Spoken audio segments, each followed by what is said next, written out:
Os invito a ese viaje épico a la historia. Nos vamos a trasladar a una época muy atrás, primordial de la historia de la humanidad, en la que las necesidades e inquietudes humanas había necesaria una conexión con lo divino en busca de respuestas de lo trascendental.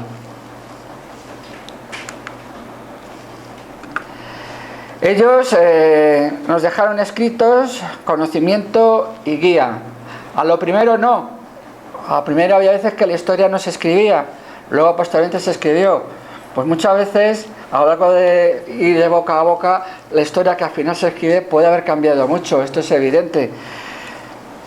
Maestros, profetas, sabios, sacerdotes, druidas, chamanes, etcétera, de los cuales todavía hoy nos revelan y traen mensajes en diferentes formatos, son los mediadores de esos mensajes ancestrales, son los que transmitían la voluntad de Dios para el progreso de la vida.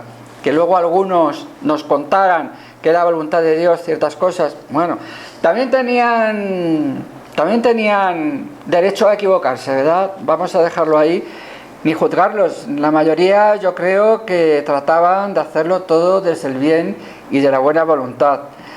Los egipcios, vamos a hablar de los egipcios de épocas más antiguas, de algunas veces prestaron ciega sumisión y obediencia a los oráculos, hasta el punto de creer que su felicidad iba a depender de la poco o mucho que el buey estaba comiendo, o de movimientos erráticos que tenía un cocodrilo.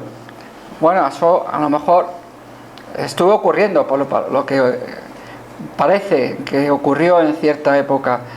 Egipto fue muy adelantado y imagino que esto estaba hablándonos de épocas muy atrás. Tuvieron que superar muchas trabas de creencias, de alguna forma, hasta que llegaron más o menos a lo que llegaron. Podemos decir de que debido a la gran cantidad y multitud de dioses que tenían, ya que mistificaban casi todo lo que tenían, fue a partir de que se vislumbró un poquito ya el monoteísmo, aunque no llegó a cuajar. Cuajó luego posteriormente en el pueblo de Israel, como veremos más adelante. Pero ellos también se lo tuvieron que trabajar. Sí, tuvieron grandes logros. Esto es un arquetipo, no quiere decir que haya sido un señor que hayas estado con esa cara. Hace referencia a pues unas cualidades, ¿no? Sería muy amplio entrar en ello.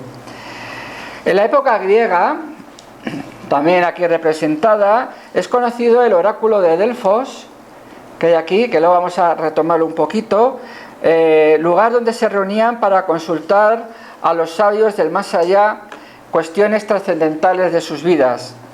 Pero no estuvieron exentos en ningún tiempo, sobre todo también en el oráculo de Delfos y en otros lugares, de engaños y oportunistas y pícaros que con sus imposturas se reían, aprovechaban de los creyentes en el mundo espiritual y en la necesidad de la comunicación con lo divino. Y esto ha hecho en algunas ocasiones daño y ha sido pruebas para muchos creyentes que les ha hecho debilitar su fe, pero luego todo se debe a unos principios de pruebas y expiaciones. Continuamos. Bueno, podemos hablar también de los sumerios. De Sumeria también hay escritos. Ellos tenían creencia de que había una inteligencia que había venido de otros lugares. Ya lo hemos visto también en otras conferencias.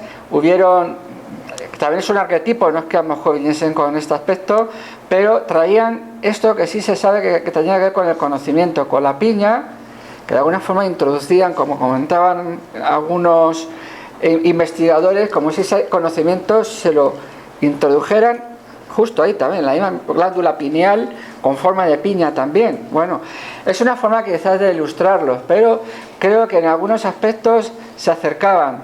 Que ha habido una inteligencia de otros lugares fuera de la Tierra, pues ya casi lo tenemos asumido de que esto se está manifestando cada vez más. Vamos a continuar, porque cada tema se podría extender por una conferencia más cada uno. Abraham, que precisamente era de Sumeria, de Ur de Caldea, recibió un mensaje por seres espirituales para que se fuese a vivir a lo que era Canaán, a esta ciudad conocida como Salem, con un rey llamado Melquisedec, en el cual, pues, si no se sabe, Abraham era un militar y se puso al servicio de rey Melquisedec por ciertos problemas de paz, vamos a decir, en aquel lugar. Pero empezó a acontecer en la zona de allí de Canaán ciertos acontecimientos por los cuales ángeles o espíritus superiores llegan a ponerse en contacto con Abraham. La mediunidad era de tal forma que es que para ser vistos y percibidos se tuvieron que materializar. Es que hasta que no llevaba un rato hablando con ellos, Abraham, y ellos más o menos lo dijeron o lo intuyeron, él no se dio cuenta de que eran espíritus. Inmediatamente cuando Abraham se da cuenta, y quiero resaltar esto, de que son espíritus elevados, él se arrodilla a adorarles. Y ellos, incluso en cuadros, no se ve bien aquí, en cuadros ya antiguos, el ángel o los ángeles dicen: levántate solo a Dios, a quien debes adorar. Hemos de destacar que es muy importante que los espíritus elevados impiden ser mistificados o venerados, dando esto importancia mayormente y exclusivamente a Dios Padre Creador, la causa inteligente de todas las cosas. Y eso es bueno resaltarlo, porque si en otras épocas eso lo hubiesen tenido en cuenta, se hubiesen librado de ciertas creencias limitantes que llegaron a tener, llamámoslo así, lo llamamos como creencias limitantes. Llegamos a Israel. Finalmente se establece ya el monoteísmo en la nación de Israel, dentro de lo que también se conoció como una de las razas adámicas, en la cual pues a través de Moisés llega una primera revelación, en la cual pues había falta una conexión entre Dios y los hombres y un mediador. Es a partir de aquí que lo que nace, por lo menos en Israel, ya existía en otros lugares, existía en Egipto, existía en Sumeria, el factor del sacerdote. El sacerdote, ¿cómo lo podemos definir? ¿Por qué no definirlo como un medium? Un medium, pero que con unas facultades mediúnicas, sí, quizás por encima a los de la mayoría, pero sin embargo, todavía, debido a que la humanidad le quedaba todavía mucho por evolucionar, pues tenía también él sus limitaciones. Se le da ayuda desde el mundo espiritual para que los sacerdotes, mayormente el sumo sacerdote de Israel, pueda conectar con lo que es los mensajes del mundo espiritual. Aquí vemos a Moisés ordenando a Aarón como sacerdote.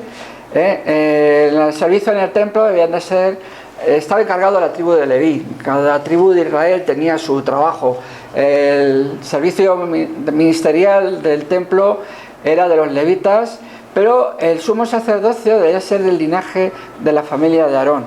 Lo establecieron así, pues bueno, pues ahí fue de alguna forma descrito así por algún motivo que a lo mejor desconocemos,